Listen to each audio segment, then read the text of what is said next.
इस पॉडकास्ट में हम मतलब थोड़े कड़े सवाल भी फेंकेंगे ये और आप बिल्कुल बिल्कुल निष्पक्ष रूप से, क्योंकि ये पॉडकास्ट पूरी तरह से निष्पक्ष है।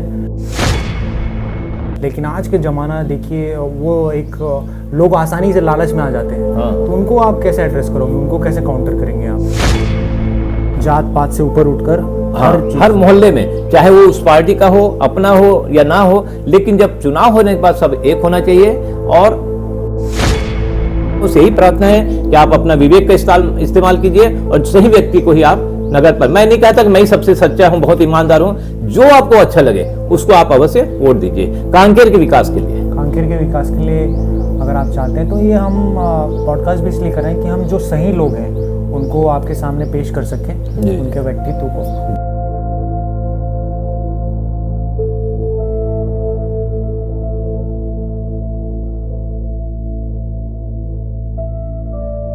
तो नमस्कार दोस्तों, स्वागत है आपका मेरे इस चैनल पे, उमेश द एक्सप्लोरर पे। और फिर से हम हाजिर हैं आपके सवालों को लेकर श्री मोहन सेनापति जी के साथ। नमस्कार, राधे राधे। और सर बहुत बहुत धन्यवाद। पहले वीडियो में आपने बहुत अच्छा रिस्पांस मिला लोगों का और बहुत सारी उनकी क्वेश्चंस हैं। सो हम बात करने वाले हैं जो आगामी चुनाव हैं नगर पालिका अध्यक्ष को लेकर। सर वो आयोजन कब तक हो सकता है? सर वो चुनाव का डेट कब तक आ सकता है? चुनाव का डेट, सबसे पहले तो मैं नमस्कार और बहुत बहुत धन्यवाद कि हमारे जैसे नाचीज को आपने पसंद किया, हमारे इंटरव्यू को बहुत बहुत धन्यवाद। वैसे चुनाव आयोग द्वारा 15 तारीख तक था, आज लास्ट था आपका मतदाता सूची का अंतिम प्रकाशन, लेकिन चुनाव आयोग ने, आज मैं पढ़ा, 3 दिन और बढ़ा दिया, वो 18 तारीख तक हो गया। जो 15 था, 18 तारीख तक मतदाता सूची का अंतिम प्रकाशन 18 तारीख तक हो गया। अच्छा, उसके बाद 19 के बाद कभी भी जो है ये लग सकता है आपका आचार संहिता, 19-20 जब भी है, तो बहुत समय हमारे पास कम है। जी जी सर, ये जो हमारी जो जनता है तो जागरूक करने के लिए मैं क्वेश्चन पूछ रहा हूँ। जैसे नगर पालिका जो अध्यक्ष का पद होता है उसकी क्या महत्ता होती है और लोगों के लिए वो क्या कर सकता है? एक उनका ओवरव्यू दीजिए आप, मतलब लोगों को जागरूक करने के लिए। नगर पालिका अध्यक्ष जो है वो कांकेर का प्रथम नागरिक होता है। जी जी, तो जैसे उसमें देश का पहला राष्ट्रपति होता है, हाँ, राष्ट्रपति, वैसे ही अध्यक्ष कांकेर का प्रथम नागरिक होता है। तो नागरिक होने के कारण उनका अपना हर चीज जो है ना, उसमें पूरे जो है ह्यूमन वैल्यू है कि नहीं देखना है, मानवीय गुण है कि नहीं, वो होना जरूरी है। जी जी, मानवीय गुण उनमें होगा तो सचमुच वो उसमें 100% खरा उतरेगा। मानवीय गुण जो हमें होता है, ह्यूमन वैल्यू, वो होना चाहिए। तो नगर पालिका एक अध्यक्ष चाहे कोई भी पार्टी का हो, उनके अंडर पार्षद भी रहते हैं, 21 वार्ड है, 21 पार्षद है उनके। तो उन पार्षदों को के साथ समावेश बना के चलाना चाहिए, समायोजन होना चाहिए। अगर पार्टी कोई भी पार्टी को है पार्षद, लेकिन उनको अपना समझ के वहां भूल जाना चाहिए कि कौन सा पार्टी को। हर मोहल्ले का विकास करना सबसे बड़ा प्रथम कर्तव्य है नगर पालिका अध्यक्ष का। जात पात से ऊपर उठकर हर मोहल्ले में, चाहे वो उस पार्टी का हो, अपना हो या ना हो, लेकिन जब चुनाव होने के बाद सब एक होना चाहिए और सभी वार्डों में बराबर रूप से तरक्की करना चाहिए। हर वार्ड को उसको ख्याल करना चाहिए, ये सबसे बड़ा कर्तव्य है। पूरे कांकेर के जो अपना नगर पालिका क्षेत्र में, इसमें शिक्षा, स्वास्थ्य और जो डेवलप कर सकते हैं उसको ज़्यादा से ज़्यादा किए। हालांकि अभी भी नगर पालिका में जितने अध्यक्ष आए अपने ढंग से अपने स्तर पे काम किए हैं, ये नहीं कहता हम लोग नहीं किए हैं, अपने सबका अलग अलग स्टाइल होता है। मेरा अलग स्टाइल होगा, दूसरे का अलग स्टाइल है, तो मैं सोचता हूँ उसमें और कुछ हम डेवलप करने के लिए पार्षदों को बैठ के हम एक साथ अपने मोहल्ले का समस्या लें। कुछ पार्षदों का वहाँ से जो मुख्य जो बुद्धिजीवी या बुजुर्ग लोग हैं उनका एक टीम बनाए मोहल्ले में, उनसे हम हर महीना या हफ्ते में एक बार क्वेश्चन पूछे क्या कमी है, उसको हम डायरेक्ट फोन करें हमसे और संपर्क है। ऐसे हम अगर संपर्क है, खाली पार्षद के भरोसे हम नहीं रहे, पार्षद के साथ साथ वहाँ के जो 10-12 का 15 का टीम बनाए, उनसे भी हम संपर्क रहे। तो अगर पार्षद कहीं कोई चीज नहीं दे रहे हैं तो उन लोग हमको ध्यान दिलाएंगे, ध्यान आकर्षण हमको करेंगे, तो बहुत ज़्यादा हमारा विकास हो सकता है। ठीक है। सो सर, ये इस पॉडकास्ट में हम मतलब थोड़े कड़े सवाल भी फेंकेंगे और आप बिल्कुल निष्पक्ष रूप से, क्योंकि ये पॉडकास्ट पूरी तरह से निष्पक्ष है और जो जैसा है वैसा है। तो सर मैं अगर इतिहास के पीछे पन्नों को पलटे हम, तो आपका क्या मत है, जो इतने भी नगर पालिका अध्यक्ष आए, अच्छा बुरा कार्यकाल रहा, तो हम किसी का नाम नहीं लेंगे, मतलब आप ले भी सकते हैं, तो आपका क्या मत है? मतलब उन्होंने अच्छा काम किया, कैसे किया, जो भी पार्टी थी, भाजपा हो, कांग्रेस के, क्योंकि इसमें पॉलिटिक्स बहुत इन्वॉल्व होता है। जैसे सीट को लेकर मारामारी भी रहता है, तो उसको आप कैसे देखते हैं? मतलब नहीं, ऐसे राष्ट्रीय पार्टियों के सामने तो हम निर्दलीय बहुत कमजोर साबित होते हैं, जी। लेकिन पर्सनालिटी अगर सही है, संकल्प सही है, सत्य के साथ चल रहा है, सत्य को पराजित नहीं कर सकते, परेशान कर सकते हैं, लेकिन सत्य को कभी भी पराजित नहीं कर सकते। मैं सत्य के साथ खड़ा हूं, मेरे साथ ईश्वर खड़े हैं, और मैं हमेशा अच्छा काम किया हूं, तो कोई भी आ जाए मेरे सामने चैलेंज के साथ, मैं उनको स्वीकार करूंगा, अपना चुनौती स्वीकार करूंगा और उनके साथ मैं लड़ूंगा, चाहे वो राष्ट्रीय पार्टी में धन हो, बल हो, शक्ति हो, सब हो, लेकिन मेरे साथ मेरा विश्वास है, आत्मविश्वास है, मेरा अच्छाई है, मेरा सेवा कर्म है, मेरे लोगों के साथ अच्छा व्यवहार है। वर्क इज वर्शिप, मैं कर्म कर रहा हूं, बस कर्म के आधार पर मेरा जो है आकलन किया जा रहा है। आज जिसके पास भी जा रहा हूं, जो भी जनता के पास जा रहा हूं, चाहे व्यापारी हो, चाहे घरेलू महिलाएं हैं, सब जगह मैं जा रहा हूं, तो मुझे सभी स्वीकार करें, बोल रहे हैं बिल्कुल बदलाव आना चाहिए, और सभी चाह रहे हैं बदलाव। जी, तो मतलब ये जो भी राष्ट्रीय पार्टियां, भाजपा, कांग्रेस, मतलब जैसे आपने बताया कि बहुत उनके पास बाहुबल है, धन है, जी। रिसोर्स हैं, लोग बिक जाते हैं आज के डेट पे, है ना। तो आपको और क्या स्ट्रेटेजी क्या है? जैसे आपका काम तो है ही एक तरह से, लेकिन आज के ज़माना देखिए, वो एक लोग आसानी से लालच में आ जाते हैं। हाँ। तो उनको आप कैसे एड्रेस करोगे, उनको कैसे काउंटर करेंगे आप? नहीं, उनको हम क्या संदेश देना चाहेंगे कि आप अपना मतदान एक जैसे हम कोशिश कर रहे हैं कि एक सच्चा और ईमानदार सेवाभावी इंसान वो उस पद की गरिमा बढ़ाए। जी जी, हालांकि अभी कांग्रेस में भी एक से एक दिग्गज है, बीजेपी में बहुत सारे नाम नहीं भी आए हैं, उसमें माननीय अशोक राठी जी बहुत अच्छे कैंडिडेट हैं, वो भी। अच्छा। हमारे महिला वर्ग में देख लें तो श्रीमती शालिनी राजपूत, जो आपके महिला की जो छत्तीसगढ़ की अध्यक्ष थी बीजेपी की, उनका भी नाम नहीं आया है। श्रीमती विजय लक्ष्मी कौशिक जी, जो अभी पार्षद है उदयनगर की, उनका भी नाम नहीं आया है। आपके राजकुमार फब्यानी जी है, दीपक खटवानी जी है, ऐसे बहुत से, अपना दिलीप जायसवाल, ऐसे बहुत सारे नाम हैं जो आया नहीं, उसको सामने नहीं लाया गया। नहीं तो हमारे चाहे बीजेपी हो चाहे कांग्रेस में अच्छे अच्छे कैंडिडेट भी है, और उनके पास बल है, धन है, शक्ति है। लेकिन मैं अपने अभी व्हाट्सएप ग्रुप से मैं प्रचार कर रहा हूँ, बहुत अच्छा माध्यम है, उसमें मैं यही डाल रहा हूँ कि आप धन, बल, बुद्धि सबको आप पसंद करेंगे या सच्चाई को पसंद करेंगे, तो आप अपने आत्मा को टटोलिए और उसके बाद आप वोट कीजिए कि आप कौन सा सही कर रहे हैं। क्योंकि बुद्धि और मन जो है एक बार डगमगा सकता है, कुछ भी गलत सही कर सकता है, लेकिन विवेक जो है वो सोच समझ के ही अच्छा काम को ही वो अपना एक्सेप्ट करेगा। तो मैं यही कह रहा हूं लोगों से, जनता से, कि आप अपने विवेक का इस्तेमाल कीजिए।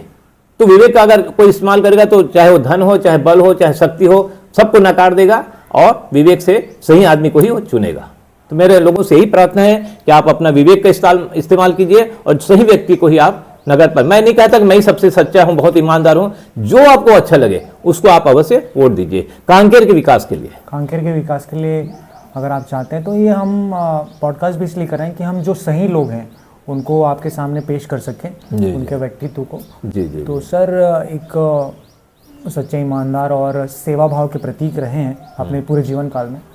सो सर, ये अगर आप राजनीतिक, जैसे इसमें क्या समस्याएं या क्या चैलेंजेस अभी तक आपने फेस किया अपनी यात्रा में? तो राजनीतिक आपने स्टार्ट किया, निर्दलीय के रूप में आपने खड़े हो रहे हैं, तो आप अपनी कुछ चैलेंजेस के बारे में बताना चाहिए, ये किया मैं या फिर मैं माइनस पॉइंट को ज्यादा अच्छा मानता हूँ। प्लस पॉइंट में लोग बोलेंगे आप तो बिल्कुल जीतोगे, बिल्कुल 100%, ये भी बोल रहे हैं। कुछ लोग बोल रहे हैं आप कहीं नहीं हो, कहीं नहीं हो, कहीं का नहीं हो उनके सामने, ये भी बोल रहे हैं। तो मेरे लिए चुनौती है, ऐसे बोल रहे हो तो मेरे को अच्छा लगा, वो हमारे हितैषी हैं। ऐसे लोग जो लोग बोल रहे हैं कि आप कहीं नहीं लग रहे हो, मैं एक निर्दलीय हो कि उनके सामने कहाँ सामना करोगे, ये बोल रहे हैं। मुझे खुशी हो रही कि वो लोग मेरे आत्मबल को और बढ़ा रहे हैं, क्योंकि मैं आत्मबल, जैसे गांधी जी हुआ थे ना, आत्मबल के पक्के थे, करना है मतलब करना है, करते थे। हाँ, अहिंसा परमो धर्म वाले थे, और गांधी आटा वगैरह निकाल के सत्याग्रह के लिए वो बिल्कुल हमेशा लड़े।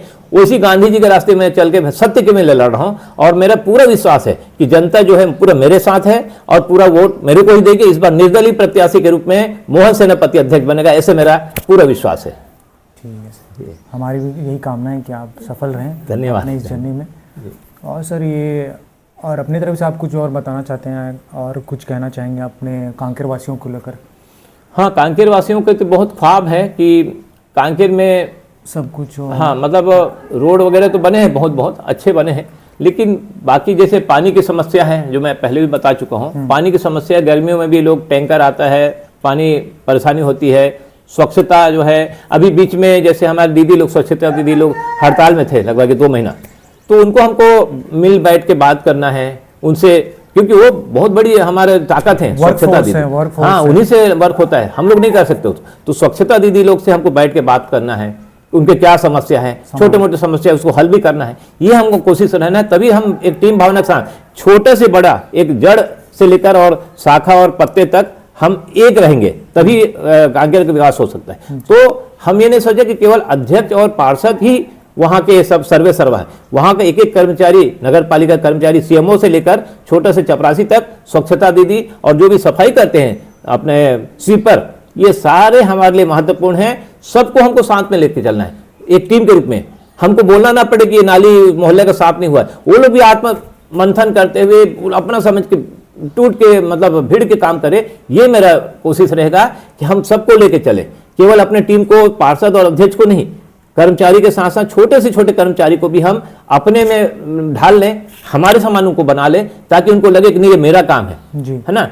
तो ड्यूटी अपना समझ के करें, क्योंकि ड्यूटी सबसे बड़ा है, कर्म ही पूजा ही है ना। तो इसीलिए हमको वो कर्म करना है सब पूरा टीम भावना के साथ, तो काम हमारा बिल्कुल सफल होगा। और मेरा ये कोशिश रहेगा कि मैं सबको लेके चलूंगा, चाहे वो विपक्ष में भी कोई बैठा है उसको भी मैं अपना बना लूंगा, अपने दिल जीत लूंगा उनका, और उनसे भी अनुभव शेयर करूंगा। जैसे हमारे मान लो आज मैं अध्यक्ष बन जाता हूं, तो पुराने जो अध्यक्ष हैं पहले भी रह चुके हैं, उनसे मैं अनुभव शेयर करूँ, उनको बुला के मैं उनसे और अनुभव लूंगा, क्या कर सकते हैं जो कि कांकेर के विकास के लिए और अच्छा क्या हो सकता है। ये हम कोशिश रहेगा हमारी।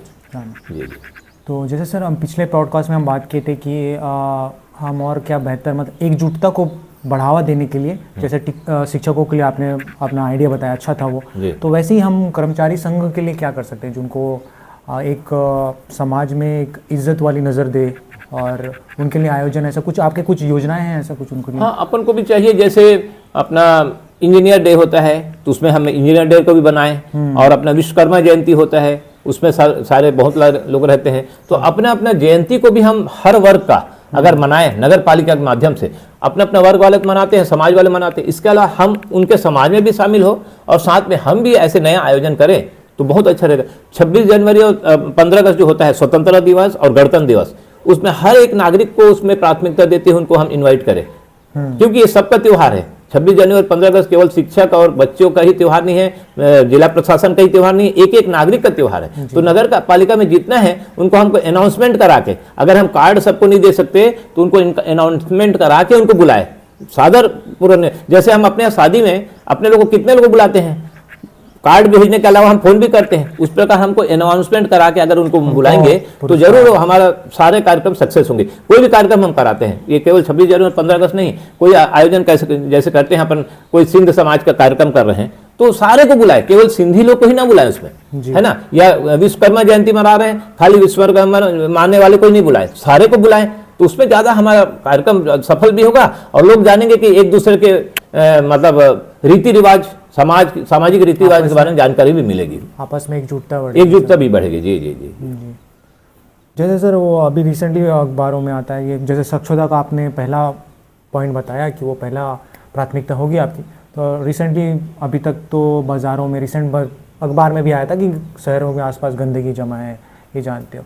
तो इसको इफेक्टिवली हम कैसे सॉल्व कर सकते हैं ये प्रॉब्लम को, क्या तरीका है आपका? क्या अगर आप मतलब राइट नाउ आप अभी अध्यक्ष हैं, बन गए हैं, आपका ऑर्डर देना है अभी आपको, अभी आपका क्या इंस्टेंट क्या एक्शन रहेगा, क्या योजना क्या रहेगी आपको? सबसे पहले तो हमको जागरूक करना है नागरिकों को, क्योंकि बेचारे कचरा उठाने वाले गाना लगाते हुए आएंगे अपने घर में, लेकिन हम लोग अपने घर से नहीं निकल के और कचरा को नहीं डालते, और निकल के देखते हैं उस समय हम दूसरा काम करते रहते हैं किचन में, महिलाएं भी चाहे पुरुष भी किचन में काम करते हैं।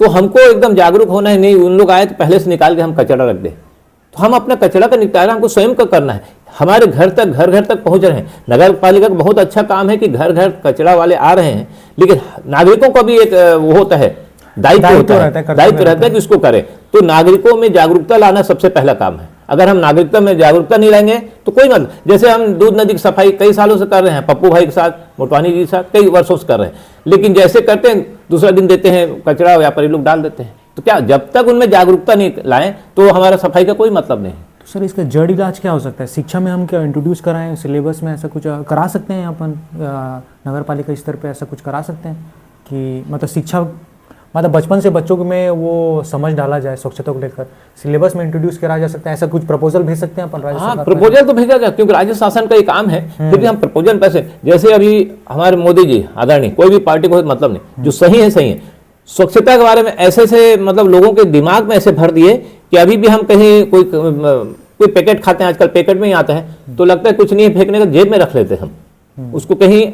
डस्टबिन देख के ही डालते हैं। और लोगों में, मेरे ही नहीं, लोगों में भी ये जागरूकता ही, मेरे को लगता है 80% में जागरूकता ही है कि कोई भी कचरा अगर मिलता है उसको या तो जेब में रखेगा या तो कचरा डब्बे में ही डालेगा, डस्टबिन में ही डालेगा। ये जागरूकता हमको फैलाना जरूरी है। तो हम चाहे सिलेबस के माध्यम से राज्य शासन के हम निवेदन कर सकते हैं, इसके अलावा हम जागरूकता लाएं लोगों में। स्कूल में होता है, कभी कभी जागरूकता शिविर रखें, है ना, और स्कूलों के बच्चों के बीच में ऐसी स्वच्छता के बारे में कोई कंपटीशन रखे, कोई डिबेट रखे, कोई वाद विवाद रखे, कोई प्रतियोगिता रखे, पेंटिंग के माध्यम से, स्पीच के माध्यम से, तो बहुत ज़्यादा बच्चों से अगर स्वच्छता शुरू हो जाएगा, बड़े लोग तो जो बन गए, जो उनके दिमाग में आ गया, बच्चों में ये आएगा तो अवश्य उसमें सुधार आएगा और आगे हमारा बहुत ज़्यादा उसमें डेवलप होगा कांकेर का। जी, मतलब जैसे हम डिस्कस किए थे कि अब बहुत सारी पार्टियां हैं, तो निर्दलीय में और अभी आपके वर्तमान में जो कैंडिडेट्स हैं, कितने कंपटीशन है, मतलब कितने उम्मीदवार खड़े हैं, मतलब आप कैसे देखते हो इस? हाँ, उम्मीदवार तो लगभग 30-35 नाम भारतीय जनता पार्टी में है। अच्छा। और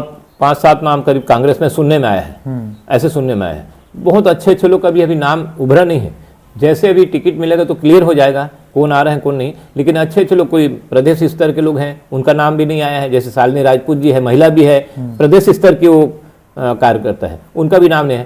तो ऐसे अच्छे लोग सामने अभी और आएंगे। तो सर और मतलब इतने कैंडिडेट्स मतलब जनता के सामने आ रहे हैं। हाँ, बहुत अच्छे लोग आ रहे हैं। ठीक है, तो आप अपनी डायरेक्ट जनता से आप अपनी बात रख सकते हैं कि आप सब में छोड़ के आपको क्यों चुने, आप अपनी बात रख सकते हैं, मतलब क्यों आपको चुनना चाहिए? जनता से मेरा यही निवेदन है, आप इतने वर्षों तक सभी को पार्षद के रूप में, अध्यक्ष के रूप में या कार्यकर्ता के रूप में देखे हैं, मुझे भी आप देखे हैं। मैं कभी भी मतलब ज़्यादा अपने इसमें आने की कोशिश नहीं किया, मीडिया में या समाचार पत्रों में। मैं कहता हूँ कि इस हाथ से कोई अच्छा सेवा कर रहे हैं, इस हाथ को पता नहीं चलना चाहिए। ये भगवान का ही सिद्धांत है, भगवान का ही है। और हम लोग श्री सत्य साई सेवा संगठन से जुड़े हैं। बाबा कहते हैं, स्वामी कहते हैं कि कोई अगर इस हाथ से सेवा करे तो इस हाथ को पता नहीं चलना चाहिए, ये होना चाहिए। तो मैं भी कोशिश करता हूँ, हालांकि सभी को लगता है कि हम लाइट में आ जाए, प्रकाश उसमें पेपर में आ जाए, न्यूज़ में आ जाए, लेकिन कोशिश ये करना चाहिए कि हम दिखावा कम करें। एक हम कंबल दे रहे हैं, 50 लोग फोटो खिंचा रहे हैं, वो स्थिति नहीं होना चाहिए कि हम उसका अपमान कर रहे हैं फोटो खिंचा के। सामने वाले को एक कंबल दे रहे हैं और 50 लोग उसके साथ 15 लोग या 20 लोग फोटो खिंचा रहे हैं, उसका अपमान हो रहा है। तो वहाँ हमको इस चीज़ से बचना चाहिए। तो लोगों को मैं यही निवेदन करता हूँ, जनता से भी, आप दिखावे में न जाए, सचमुच जो काम कर रहा है आपके क्षेत्र में, आपके कांकेर में, और निस्वार्थ भाव से कर रहा है, ईमानदारी से कर रहा है, अपना स्वयं का पैसा भी लगा कर रहा है, और पैसा खाने के तो कभी बात ही ना सोचे, ऐसे व्यक्ति को आप चुन कर लाए, जो ईमानदार हो, जो शुरू से आप देख रहे हैं ईमानदार हो, जो आपके कभी भी हित की बात करे, हाँ, हित की बात करे और ईमानदारी से करे, और ईमानदारी के लिए बिल्कुल समर्पित हो। ऐसे ईमानदारी व्यक्ति को, कर्मठ व्यक्ति को, समर्पित व्यक्ति को आप अवश्य चुनकर नगर पालिका अध्यक्ष बनाई, तो स्वाभाविक है 100% आपका नगर का विकास संभव है। ठीक, तो हम उम्मीद करते हैं सर कि आप अध्यक्ष पद की गरिमा बढ़ाएं, और हम सबका, कांकेर वासियों का यही मिशन है, गोल है कि कांकेर का विकास हो। हम सबका एक ही मिशन है, एक ही लक्ष्य है ना। तो उसी पद पे आपसे विदा लेना चाहेंगे। बिल्कुल धन्यवाद आप लोगों, कांकेर वासियों को बहुत बहुत धन्यवाद। मुझ जैसे नाचीज का आपने यहाँ यूट्यूब का चैनल में भी बनाया, इसके लिए। और जनता का भी धन्यवाद कि आप लोग मेरी बातों को सुन रहे हैं और उसको एक्सेप्ट भी करेंगे, आत्मसात करेंगे, तो मुझे और खुशी होगी। मेरी अच्छी बातों को आत्मसात कीजिए। अगर मेरे से कोई गलत बात निकला है या गलत झूठ बोल रहा हूँ, उसको आप कमेंट भी कीजिए कि नहीं आप ये बोल रहे हो, गलत बोल रहे हो, तो मुझे खुशी होगी। क्योंकि मैं अपना दोस्त उन्हीं को मानता हूँ जो मेरी बुराई को बता दे, उसको मैं ज़्यादा दोस्त मानता हूँ। मेरे सामने मेरे तारीफ करे तो मैं कभी उतना प्रसन्न नहीं होता जितना कोई मेरे गलतियों को मेरे सामने बता दे, तो मुझे ज़्यादा खुशी होती है। बहुत बहुत धन्यवाद। धन्यवाद। तो दोस्तों, आज के इस शानदार एपिसोड में जिसमें हमने श्री मोहन सेनापति जी से वार्तालाप की और उनकी प्रेरणादायक यात्रा के बारे में आपसे रूबरू करवाया। उनकी बातें हमें सिखाती हैं कि अगर मन में साहस और मेहनत साथ हो तो कोई भी काम असंभव नहीं है। आशा करता हूं कि आपको ये एपिसोड बहुत ही मज़ेदार लगा होगा। आशा और उम्मीद के साथ मैं आपसे गुजारिश करता हूं कि आप इस चैनल को ज़रूर सब्सक्राइब करें, इस चैनल में पहली बार हैं तो लाइक शेयर सब्सक्राइब अपने कांकेर वासियों के साथ इस वीडियो को शेयर करें, ताकि हम ज़्यादा से ज़्यादा लोगों तक एक नया सकारात्मक ऊर्जा प्रेषित कर सकते हैं। आप बने रहें, खुश रहें, अपना सेहत का ख्याल रखें, अपने परिवार के साथ खुश रहें, खुशहाल जीवन व्यतीत करें, यही मेरी आशा है, यही मेरी दुआ है। तब तक के लिए कुछ नया सीखते रहें, अपने जीवन को एक नए आयाम देते रहें। हर दिन एक नया दिन है और हर दिन को एक नए शुरुआत की तरह लें। इसी आशा और उम्मीद के साथ मैं आपका दोस्त उमेश आपसे विदा लेता हूँ। मैं मिलूँगा आपको नेक्स्ट एपिसोड में एक और भी मज़ेदार वीडियो के साथ। तब तक के लिए खुश रहें और spread loves. Thank you so much. नमस्कार।